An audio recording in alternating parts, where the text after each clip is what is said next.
سالگرہ منانا اور اس پر کیک کاٹنا جائز ہے یا ناجائز ہے؟ بے محل خوشی ہے، بے موقع خوشی ہے، یہ خوشی کہیں اسلام میں اس طرح ثابت نہیں ہے۔ سالگرہ، اس کا ترجمہ کیا ہے؟ کبھی آپ نے سوچا؟ سالگرہ یعنی 1 سال آپ کی عمر سے گر گیا، تو آپ کو تو پریشان ہونا چاہیے کہ میری عمر کم ہوتی جا رہی ہے، کوئی سال چڑھا تو نہیں ہے جو آپ خوش ہو رہے ہیں۔ بے معنی خوشی ہے، بے محل خوشی ہے، اس کو کوئی شریعت کی حد تک میں اس طرح نہیں کہہ سکتا کہ شریعت کی حد میں ہے، آپ کریں گے آپ کو اتنا ثواب ہے، نہ کریں گے آپ کو اتنا گناہ ہے، اس طرح کچھ بھی نہیں ہے۔ اب لکڑی کے پھٹے پر نماز پڑھنا کیسا ہے؟ لکڑی کے پھٹے سے کیا مراد؟ لکڑی کا پھٹا تو کوئی نہیں، اچھا میرے خیال میں تخت پوش مراد ہے۔ ہاں ایک بڑا سا وہ بنا کر نا تخت پوش بنایا جاتا ہے، جیسے بزرگوں کے لیے گھر میں ہوتا ہے، تو تخت پوش پہ نماز پڑھنا جائز ہے، اس کے اوپر نماز پڑھنا کوئی منع نہیں ہے، آپ تخت پوش پہ نماز پڑھ سکتے ہیں۔ ورنہ خالی بندہ لکڑی کے پھٹے پہ ٹھہر جائے، اگر وہ پاک ہو، آپ کسی وجہ سے نیچے نہیں ٹھہرنا چاہتے، زمین گرم ہے یا ٹھنڈی ہے، تو تب بھی جائز ہے، آپ اس لکڑی کے پھٹے پہ بھی نماز پڑھ سکتے ہیں۔ تو اس طرح کے نماز پڑھنا منع نہیں ہے۔ اگر آپ لکڑی کے پھٹے کی تفصیل لکھ دیتے مزید کچھ، تو میں مزید آپ کی خدمت میں بات بتا سکتا۔ کیا خاتون تراویح کی امامت کرا سکتی ہے جس خاتون نے حفظ کیا ہوا ہے اور وہ حافظہ ہے؟ بھائی محمد عارف ماشاءاللہ بہت بہتر، ایک بچی نے قرآن کریم کو حفظ کیا ہے، خاتون نے حفظ کیا ہے، اس کو سلام پیش ہے، خراج عقیدت پیش ہے، لیکن وہ تراویح کی امامت کرے، اس کے پیچھے خواتین ٹھہریں، چھوٹے بچے ٹھہریں، یہ شریعت اجازت نہیں دیتی۔ عورت نہ نبی بن سکتی ہے نہ امام بن سکتی ہے۔ عورت نبی بھی جن سکتی ہے، امام بھی جن سکتی ہے، لیکن اس وقت حضور پاک علیہ السلام آخری نبی ہیں، یعنی نبی جن سکتی ہے، نبی بن نہیں سکتی۔ امام جن سکتی ہے، امام کی ماں ہو سکتی ہے، خود امام نہیں بن سکتی، چاہے عورتوں کی امامت کیوں نہ کر رہی ہو۔ ہاں حافظہ ہے، اس نے اپنے حفظ کو ریوائز کرنا ہے، مضبوط کرنا ہے، دہرانا ہے، گردان کرنی ہے، تو اس کے لیے نوافل میں پڑھے، سنتوں میں پڑھے، وتر میں پڑھے، ٹھیک ہو گیا؟ نہیں تو پھر کم از کم ایک خاتون اور ساتھ ٹھہرائے اور روزانہ کی بنیاد پہ منزل اپنے نوافل کی پڑھ لے، بس رمضان مبارک میں وہ اس کا دہرا لے۔ اس کے لیے جماعت کا اہتمام لو، اس کے لیے صفیں لگیں، پوری ترتیب ہو، آ جاؤ بھائی فلاں جگہ عورتوں کو نماز پڑھائی جا رہی ہے۔ ایسا شریعت اسلامیہ میں، اہل بیت میں، صحابہ کرام میں، دین اسلام میں کہیں بھی ثبوت نہیں ملتا میں اس کی اجازت دے پاؤں۔ اذان میں حی علی الصلاۃ، حی علی الفلاح کے وقت منہ کتنا پھیرنا چاہیے، اور اگر کوئی بندہ اسپیکر پہ اذان دیتے وقت منہ نہ پھیرے تو اس بارے میں فرمائیں اس کی اذان ہوگی یا نہیں، رہنمائی فرما دیں۔ بھائی سجاد معاویہ صاحب، مسئلہ تو یہ ہے کہ دونوں طرف منہ پھیرنا یہ مسنون ہے، سنت سے ثابت ہے۔ آپ علیہ الصلوۃ والسلام کے سامنے صحابہ کرام نے اذانیں دی ہیں، دائیں بھی پھیرا ہے مکمل ایسے پورا منہ پھیرا ہے، ٹھیک ہو گیا، سائڈ نہیں پھیری، اور بائیں بھی پھیرا ہے علی الصلاۃ علی الفلاح کے وقت۔ اس کی کئی وجہ ہیں، ایک وجہ تو ہے بس سنت ہے، آپ عمل کر لیں۔ بعض علماء کرام فرماتے ہیں اس کی وجہ یہ ہے کہ دور تک ذرا اس طرف بھی اذان کی آواز میں یہ لفظ چلا جائے کہ نماز کے لیے آؤ، کامیابی کے لیے آؤ، اسی لیے منہ پھیرا جاتا ہے، اسی لیے کانوں میں انگلیاں بھی ڈالی جاتی ہیں۔ مسئلہ تو یہ ہے ایسے ہی کرنا چاہیے، اور اگر کوئی نہ پھیرے تو اس بارے میں مسئلہ نہیں بتا رہا، یہ ذرا ذہن میں رکھ لیں۔ بعض لوگ سمجھتے ہیں کہ اس پر میں اپنا مسئلہ بتا رہا ہوں، بابا میں اپنی رائے دے رہا ہوں، اس پر علماء کرام کو خدمت میں بھی میں نے کئی بار رائے پیش کی ہے، یہ میری رائے ہے، فتویٰ نہیں ہے، کہ اذان اگر آپ اسپیکر پہ دے رہے ہیں نا، تو اسپیکر پہ اذان دیتے وقت آپ منہ نہ پھیریں، یا پھیریں تو تھوڑا سا پھیریں، سنت پہ بھی عمل ہو جائے، کیونکہ سنت میں وجہ یہ تھی کہ دور تک آواز جائے۔ اسپیکر آپ کے سامنے ہے، آج کل اسپیکر اتنے اچھے تو نہیں ہیں جیسے کعبہ شریف میں ہے کہ آپ منہ پھیر بھی لیں تب بھی آواز جا رہی ہو۔ آپ حی علی الصلاۃ کے لیے منہ پھیر دیں تو آواز آپ کی صرف مسجد کے حال تک رہے گی، آگے لوگوں تک تو جائے گی بھی نہیں، جو مقصود تھا اس کا مقصد تو اصل فوت ہو گیا۔ تو اس لیے آپ تھوڑا سا اگر منہ پھیرنا چاہیں تو آپ پھیر لیں تاکہ سنت ادا ہو جائے، ورنہ منہ اسی اسپیکر پہ رکھیں تاکہ دور تک آواز جائے۔ یہ جو کانوں میں انگلیاں ڈالتے ہیں اس کی وجہ بھی یہی ہے کہ دوسرے کی آواز سنائی بندے کو نہ دے تاکہ اس کی آواز مزید بلند ہو، یا بیچارہ کوئی بہرا آدمی جا رہا ہو، جو بہرا ہو بالکل، کیا کہتے ہیں، اس کے کان کام نہیں کرتے، تو اس آدمی کو یہ جب نظر آئے گا کہ یہ بندہ کانوں میں انگلیاں دے کر کچھ کہہ رہا ہے تو پھر وہ بھی سمجھے گا کہ اذان دے رہا ہے تو وہ بھی نماز کے لیے آ جائے گا، تو اس لیے کانوں میں انگلیاں رکھتے ہیں، یہ بہتر ہے۔ لیکن اگر آپ کسی خالی کمرے میں ہیں، وہاں آپ کو کوئی نہیں دیکھ رہا، آپ نے کہا کہ میں کانوں سے انگلیاں ہٹا کر بھی اذان دیتا ہوں، تو اذان آپ کی ہو جائے گی فی نفس ہی، یہ نہیں ہے کہ آپ کی اذان کے ثواب میں کوئی کمی ہو جائے گی۔ اللہ تعالیٰ آپ کو خوش و خرم رکھے، سلامت با کرامت رکھے۔ کہ قبرستان میں مردے کے پاس کتاب لے جا کر پڑھ سکتے ہیں یا نہیں؟ بھائی محمد شافع حسینی صاحب، آپ کون سی کتاب مردے کے پاس لے جا کر پڑھنے کے سوال کر رہے ہیں؟ کتاب سے مراد کیا ہے؟ آپ نے کوئی معاشرتی علوم پاک اسٹڈی یا اپنی انڈیا کی اسٹڈی جا کر آپ نے وہاں سنانی ہے؟ خدا آپ کو حج پہ لے جائے، کیسی بات آپ فرما رہے ہیں؟ یہ کتاب سے مراد کتاب اللہ ہے، قرآن کریم ہے، احادیث پاک ہے، یہ بات ہے۔ تو بھائیو، قرآن کریم آپ کہیں سے بھی پڑھیں، ایصال ثواب اس تک پہنچ جائے گا۔ اس کے لیے آپ کو کتاب اٹھا کر وہاں پہنچنا قرآن شریف کی ضروری تو نہیں ہے۔ ہاں، اگر آپ کو وہاں پہنچ کے اور آپ نے قرآن کریم سورہ یاسین یا کچھ اور پڑھنا چاہے، آپ کے دل نے کہا ہے اور آپ کو نہیں یاد، تو علماء کہتے ہیں بنسبت قرآن کریم لے جانے سے آپ یہاں سے پڑھ لیں، موبائل میں قرآن کریم ڈاؤن لوڈ کر لیں، موبائل میں قرآن کریم رکھیں اور اس سے آپ اپنے پاس رکھ لیں۔ پھر آپ کا سوال وہی آ جائے گا کہ میری موبائل میں تو گانے موجود ہوتے ہیں، لوگ کہتے ہیں ہمارے موبائل میں غیر محرم کی تصویریں ہوتی ہیں، تو بابا انہیں ڈیلیٹ کر دو، قرآن کریم رکھ لو سامنے، کوئی نہیں مسئلہ۔ تو اس لیے یہاں سے پڑھ لیں آپ۔ تو بہرحال اگر نہ بھی لے جائیں تو پھر بھی آپ کا ایصال ثواب آپ جہاں سے پڑھیں گے ان تک ضرور پہنچ جائے گا۔ یہ جناب عمر فاروق صاحب ہیں کراچی سے، یہ پوچھتے ہیں کہ میں نے کسی عالم دین کا بیان سنا، وہ فرما رہے تھے 12 ربیع الاول کو حضور پاک علیہ السلام کی پیدائش نہیں ہوئی، بلکہ اس دن حضور پاک علیہ السلام دنیا سے رخصت ہوئے ہیں۔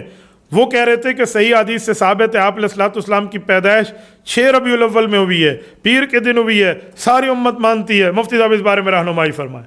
بھائی عمر فاروق، ہمارے ذہن، ہمارے مطالعے، ہماری تعلیم کے مطابق یہ بات درست نہیں ہے۔ رسالت مآب علیہ السلام کی 6 ربیع الاول کو پیدائش ہوئی ہے اور 12 ربیع الاول کی معاملات میں ایسا نہیں ہے، قول مختلف موجود ہے۔ 12 ربیع الاول پیدائش کا قول بھی موجود ہے، 9 ربیع الاول پیدائش کا قول بھی موجود ہے، 8 ربیع الاول کچھ علماء نے پیدائش کا قول لکھا ہے، اور 12 ربیع الاول وفات کا قول بھی لکھا ہے، کسی نے بعض اوقات 18 کا اقوال بھی ہیں، مختلف اقوال ہیں۔ اس لیے اس مسئلے میں ایگزیکٹلی ڈیٹ لینے کے چکر میں لڑائی نہیں ڈالنی چاہیے، بلکہ حکیم الامت مجدد الملت حضرت مولانا اشرف علی تھانوی نور اللہ مرکزہ نے خطبات میلاد النبی کے اندر ایک بڑا پیارا جملہ لکھا ہے، اگر اس طرف توجہ کر دی جائے تو یہ تمام جھگڑا ختم ہو جائے گا۔ حضرت تھانوی رحمۃ اللہ فرماتے ہیں کہ تاریخوں کو چھوڑو، مہینہ تو ایک ہی ہے نا ربیع الاول کا، کہ اس میں آقا نامدار صلی اللہ علیہ وسلم کی آمد بھی ہوئی ہے اور آقا نامدار صلی اللہ علیہ وسلم کا دنیا سے تشریف لے جانا بھی ہوا ہے۔ تو حضور آئے بھی ربیع الاول میں ہیں دنیا میں، حضور دنیا سے تشریف بھی ربیع الاول میں لے گئے ہیں، تو ایک ہی مہینے میں اللہ کے رسول کی آمد بھی ہے، اللہ کے رسول کا جانا بھی ہے، تو دونوں ایک ماہ میں اللہ نے کیوں جمع کیے ہیں؟ حضرت فرماتے ہیں کئی وجوہات میں ایک بڑی وجہ یہ بھی ہے کہ اللہ تعالیٰ نے رسالت مآب کی آمد اور رسالت مآب کے جانے کو ایک ماہ میں مقرر کر، ایک ماہ میں یہ بات کر کے آپ کو اور مجھے سمجھایا ہے کہ آپ اعتدال پسند بن جاؤ۔ اتنی خوشی نہیں کہ تمہیں وفات بھول جائے، اتنی وفات کی غم میں گھلنا نہیں کہ تمہیں پیدائش بھول جائے۔ فرمایا اس لیے اعتدال میں رہو، آقا نامدار صلی اللہ علیہ وسلم کی آمد پر خوش رہو کہ حضور پاک علیہ السلام کیوں تشریف لائے ہیں، مقصد آمد مصطفیٰ کیا ہے، مقصد میلاد مصطفیٰ کیا ہے، رسالت مآب دنیا میں کیوں آئے ہیں، تاکہ بندوں کو کفر و شرک کے اندھیرے سے نکال کے اسلام اور سنت کی روشنی میں لے کر آئیں۔ اس عمل کے ساتھ آپ رسالت مآب علیہ السلام کی عقیدت کو بیان کرو تو یہ زیادہ بہتر ہو جائے گا۔ ایک بندہ اس خوشی میں آگے نہ جائے، ایک بندہ اس غمی میں آگے نہ جائے۔ خیر الامور اوسطها، درمیانی راستہ بہتر ہے، تو اس کو چوز کرنا چاہیے۔ دین سیکھنا چاہتا ہوں مگر مدرسہ جانے کا وقت نہیں ہے، کیسے دین سیکھ سکتا ہوں اور خود دین پڑھ سکتا ہوں، تو کیسے ذرا رہنمائی فرمائیں۔ بیٹا مدرسہ نہ جائیں، دین سیکھنا ہے تو دو طرح کا ہے۔ ایک یہ ہے 24 گھنٹے شریعت کے مطابق گزر جائیں، بس صبح کیا کرنا ہے، دوپہر کیا کرنا ہے، نمازیں کیا پڑھنی ہے، رات کو کیا ہے، تو آپ کم از کم دعوت و تبلیغ میں وقت لگائیں۔ آپ پرائیویٹ جوائن کر لیں، دعوت و تبلیغ میں بیٹھیں یا آپ کو سمجھائیں گے، وہاں بھی جانے کا وقت نہیں ہے تو قریبی مسجد کے اہل حق امام کے پاس رابطہ کریں تاکہ وہ آپ کو کچھ سمجھائے، تاکہ وہ آپ کو کچھ بتائے، تو یہ بہت زیادہ بہتر ہوگا۔ باقی عرصر نو گھر میں خود پڑھ کر آپ کو آٹومیٹک مفتی بننے کی بات میں نہیں کرتا، ورنہ بندہ گمراہ ہو جاتا ہے۔ اس کے لیے کم از کم کسی نہ کسی عالم دین کی آپ کو رہنمائی کی ضرورت پڑے گی۔ میرا ایک سوال ہے کہ حضرت آدم علیہ السلام نے اپنی عمر کے 60 سال حضرت داؤد علیہ السلام کو دے دیے تھے، کیا یہ بات صحیح ہے؟ مجھے جواب ارسال فرما دیں۔ بھائی عابد، ایسا نہیں ہے، بلکہ 60 نہیں ہے 40 ہے۔ حدیث پاک میں آتا ہے، غالباً ترمذی میں بھی اور مشکات میں بھی روایت موجود ہے کہ حضرت آدم علیہ السلام کی جب پیدائش ہوئی تو ان کی کمر پہ ہاتھ مارا گیا اور وہاں سے ان کو اللہ تعالیٰ نے ان کی ذریت دکھائی، جو ان کی اولاد آنی تھی، تو سامنے مختلف شکلیں آئیں، تو ان میں حضرت داؤد علیہ السلام کی شکل جب سامنے آئی نا تو اس پر حضرت آدم علیہ السلام نے پوچھا یہ کون ہے؟ فرمایا آپ کی اولاد میں یہ داؤد علیہ السلام ہے۔ تو انہیں بہت خوشی ہوئی، بہت پیاری شکل دیکھی، تو انہوں نے فرمایا ان کی عمر کتنی ہے؟ بتایا گیا اتنی ہے۔ کہا جی میری عمر کے 40 سال ان کو مزید دے دیں، 60 سال غالباً بتایا گیا تو 40 سال مزید دے دیں۔ فرمایا جی 100 پورے ہو جائیں گے۔ بعد میں حضرت آدم علیہ السلام اس بات کو بھول گئے۔ حضور اکرم صلی اللہ علیہ وسلم فرماتے ہیں جب حضرت آدم علیہ السلام کی وفات کا وقت آیا تو انہوں نے پوچھا کہ میری وفات کا جی آپ کے وقت پورے ہیں؟ تو کہا میری عمر میں کچھ باقی تو نہیں ہے؟ کہا جی 40 باقی تھے، تو وہ ادھر چلے گئے، آپ نے حضرت داؤد کو دیا، تو حضرت آدم علیہ السلام بھول گئے تھے۔ تو حضرت آدم علیہ السلام نے فرمایا ایسی کوئی بات ہے؟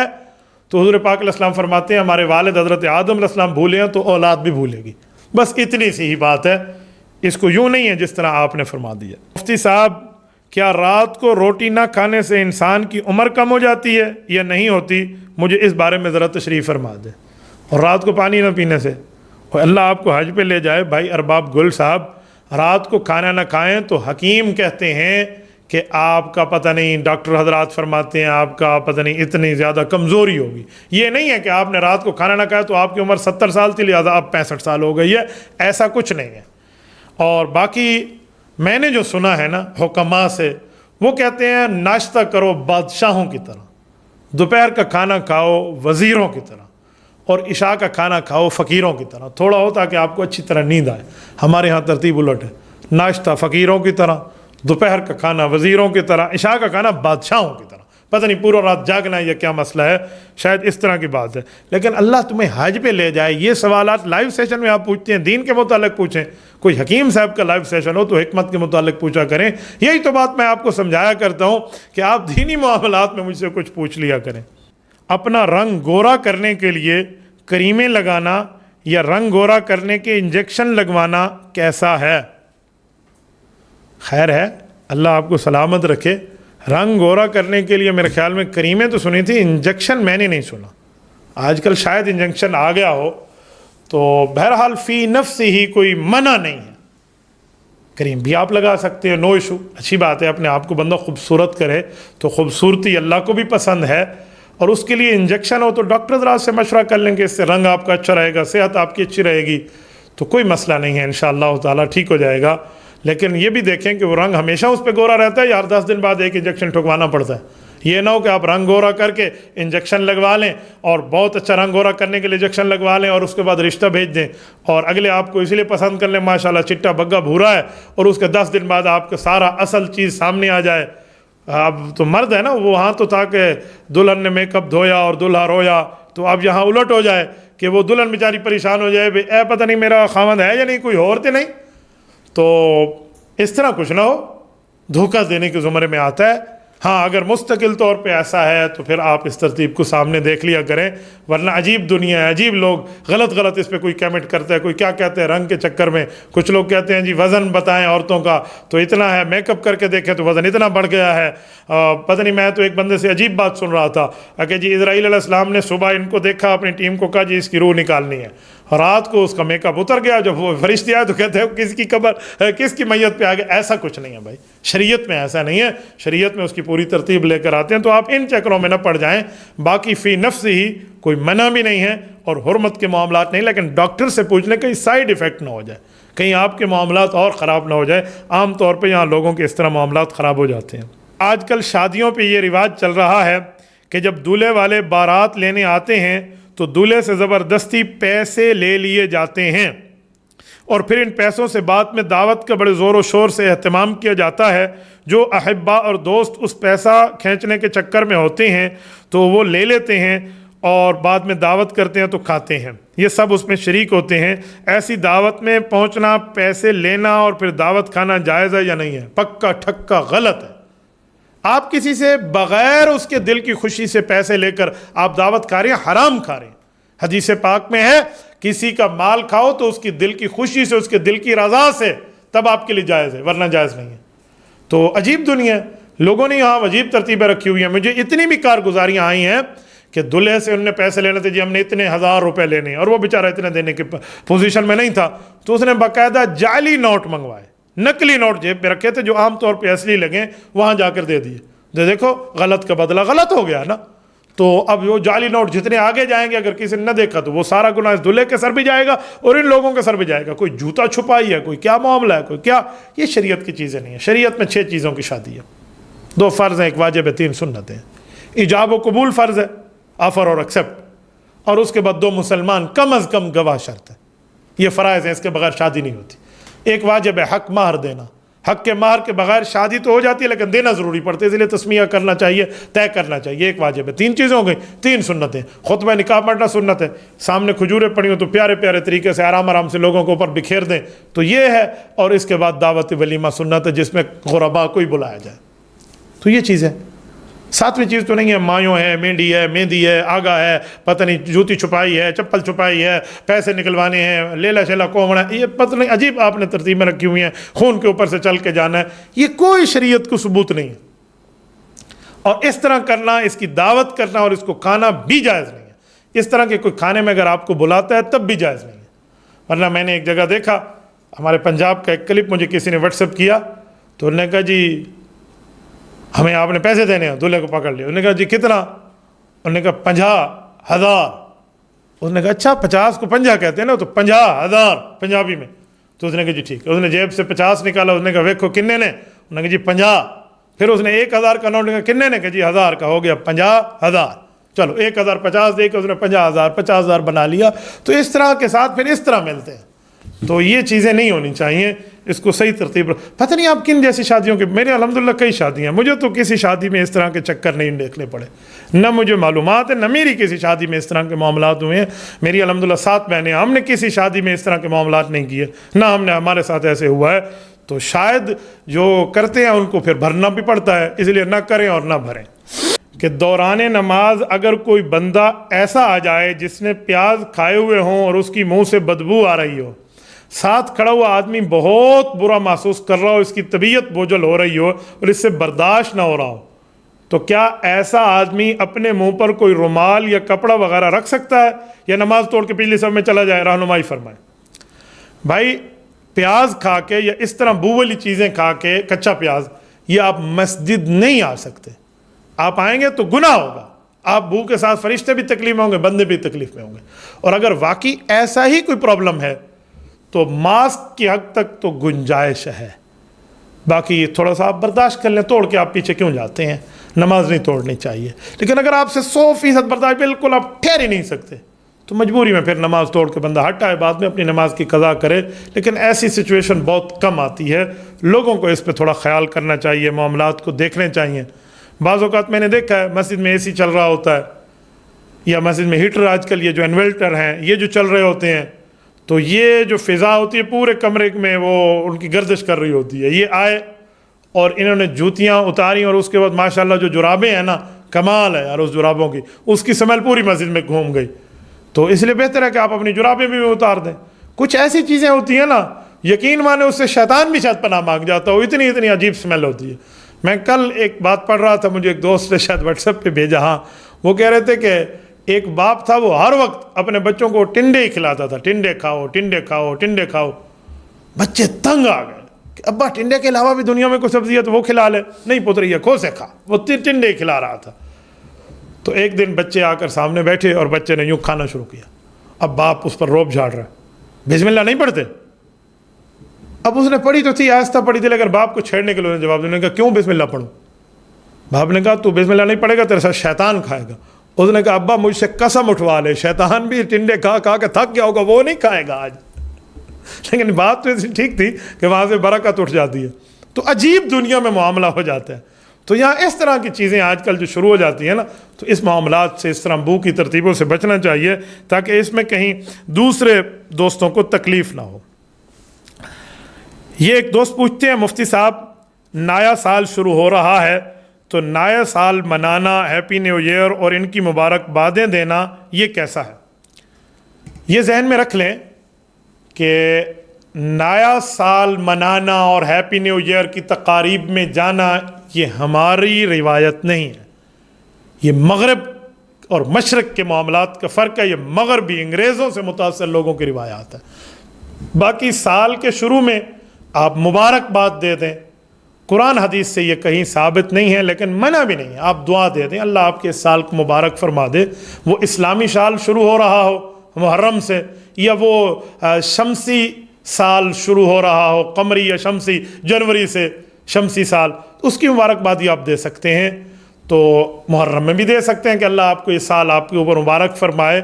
تو وہاں اسلامی سال شروع ہو رہا ہے جس کو ہم قمری سال کہتے ہیں, یہ شمسی سال ہے. بعض لوگ اسے بھی اسلامی کہتے ہیں, لیکن کچھ لوگ کہتے ہیں نہیں یہ فلاں کے بنے ہوئے ہیں. بہرحال تو جنوری میں بھی آپ مبارکبادی اس طرح دینا چاہیں کہ دعا تو ٹھیک ہے, لیکن ہمارے علماء کی ترتیب ہے کہ اس میں پہل نہ کی جائے.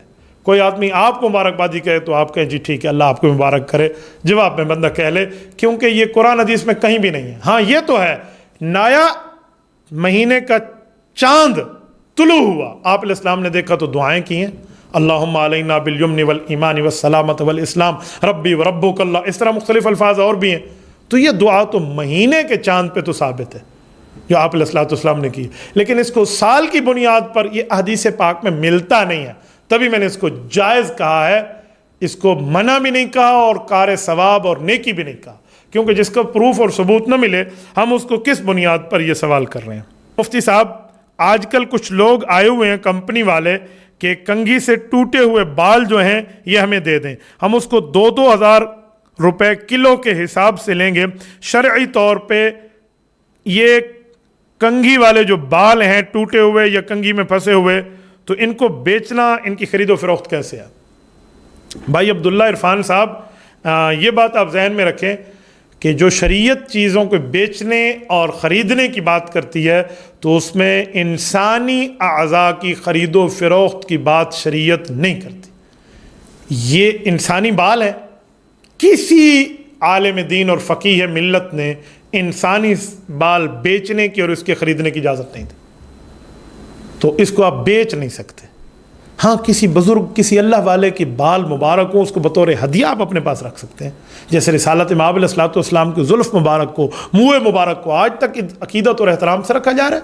حضرت معاویہ رضی اللہ عنہ, حضرت خالد بن ولید رضی اللہ تعالیٰ عنہ, ان سب نے اپنے پاس عقیدت اور احترام سے رکھا ہے, لیکن بیچا تو نہیں ہے نا.